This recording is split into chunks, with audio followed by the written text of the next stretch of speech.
Ya, Bapak berarti udah pensiun Pak ya? Udah pensiun. Yang pertama, sebelum saya sampaikan, kira-kira pada saat menikah dengan istri yang pertama, istri punya andil, punya harta nggak? Nggak ada ya?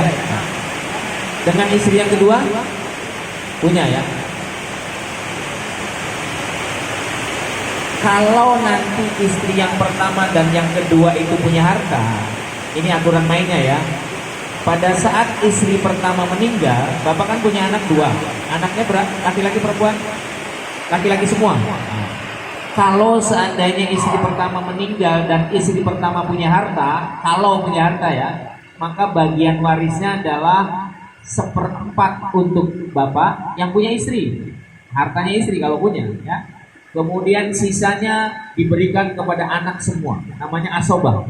Anak laki-laki itu pemegang waris terkuat. Ya. Jadi ketika si A, si B suami istri, salah satunya meninggal, lalu punya harta, punya anak laki-laki, kalau yang meninggalnya istri, berarti suami dapat 1/4 dari harta total.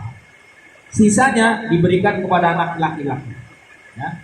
Kalau yang meninggalnya itu suami, maka istri dia punya harta, maka istrinya mendapat 1/8 dan sisanya diberikan kepada anak semua yang laki-laki. Itu pertama.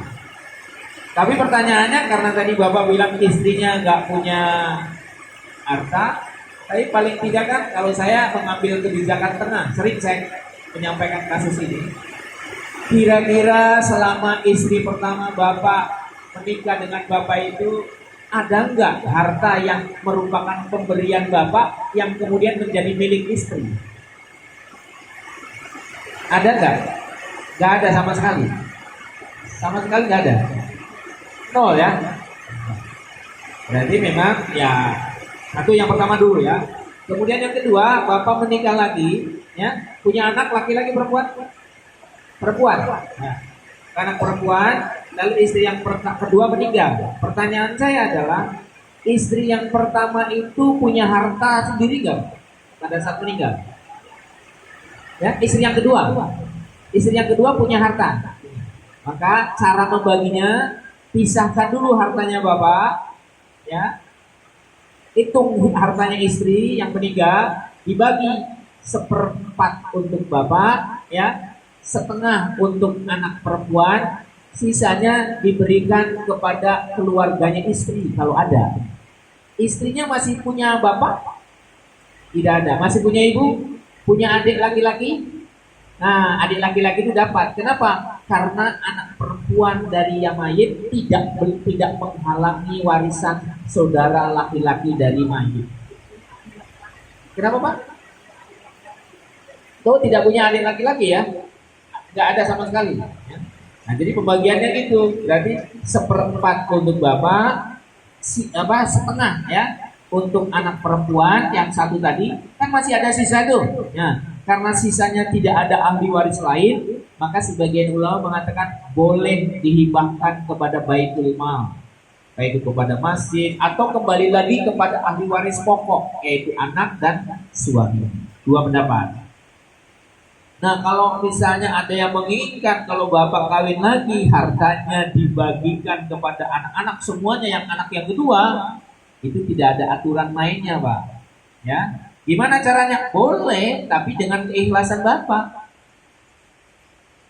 Jadi kalau misalnya bapak nikah lagi nih, ya, ada bapak rencana mau nikah lagi ya? Siap ya? Oh, luar biasa.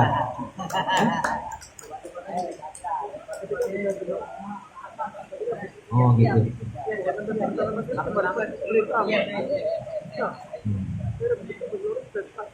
Jadi bapak masih punya hak terhadap harta milik bapak ya.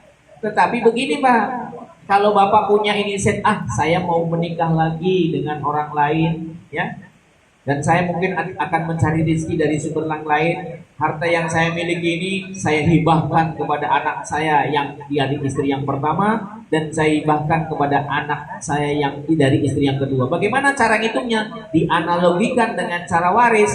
Anak laki-laki harus jauh lebih banyak daripada anak perempuan kalau mau memberi, gitu Pak. Tapi bahwa memaksakan pokoknya kalau mau nikah lagi semua harta kekayaannya harus diberikan kepada anak dari istri yang kedua, itu nggak ada aturannya. Kecuali bapaknya ikhlas. Tapi masalahnya kan anak yang dari istri yang pertama udah pada besar Pak, udah pada hidup sendiri. Udah pada dewasa ya? Oh, udah pada dewasa.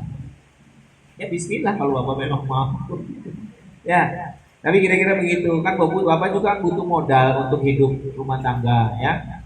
Mungkin boleh jadi misalnya ala kadarnya, tidak semua Pak, berikan kepada anak dari istri yang kedua sesuai dengan pembagian yang bapak mau. Berikan juga kepada anak dari istri yang pertama sesuai dengan kemampuan bapak. Dan sisanya bapak kan butuh, ya namanya orang mau menikah kan butuh modal kan. Saya sih nggak usah butuh modal, nggak bawa apa-apa, nikah lagi dengan harapan nanti juga dapat. Ya boleh, terserah bapak itu. Kira-kira gitu Pak ya jawabannya. Jadi yang saya garis bawahi, kehebatannya mau menikah lagi. Tepuk tangan buat Pak. Luar biasa. Ya, usia berapa Pak sekarang? 66. Saya ngirim WA ke istri saya, Pak Imam. Saya bilang suatu saat ketika anak-anak kita pada dewasa, kita sudah mulai menua, yang mengurus kita itu ternyata bukan anak-anak. Karena mereka anak-anak itu biasanya sibuk dengan dunianya masing-masing. Dia punya istri, dia punya suami, punya anak. Mungkin suatu saat kita tinggal berdua di rumah. Siapa yang akan mengurus kita? Adalah orang terdekat dari kita, yaitu pasangan kita. Maka saya setuju kalau Pak Karman nikah lagi, sudah ada yang ngurus Pak ya. Karena anak-anaknya kan belum tentu nggak mau. Bapak saya nggak mau nikah lagi, ya kamunya mau ngurus enggak? Kan ada hal-hal yang tidak bisa diurus oleh anaknya, betul Pak? Betul. Ada hal-hal yang tidak mungkin diurus oleh anaknya, walaupun anak nggak mau, saya akan urus, nggak bisa Pak. Harus ada pasangan hidup yang nanti bisa bersamai pada saat hari-hari tua kita, ya.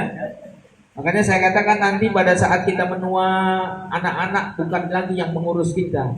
Bukan anak-anak yang akan mengurus kita dan memperhatikan kita, tapi pasangan kita. Oleh karena itu, setialah kepada pasangan-pasangan kita, karena dialah yang akan nanti menemani kita sepanjang hidup.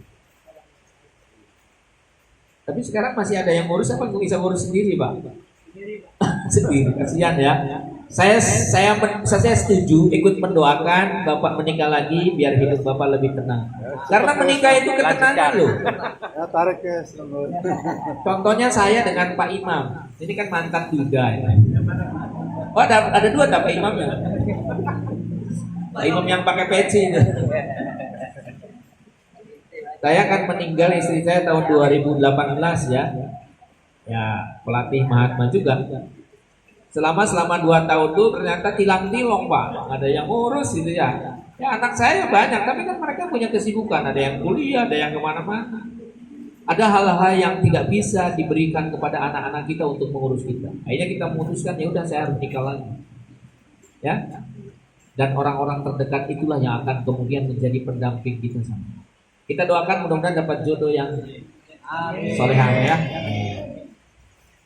Ibu-ibu ada yang janda nggak? Saya sebut tanah.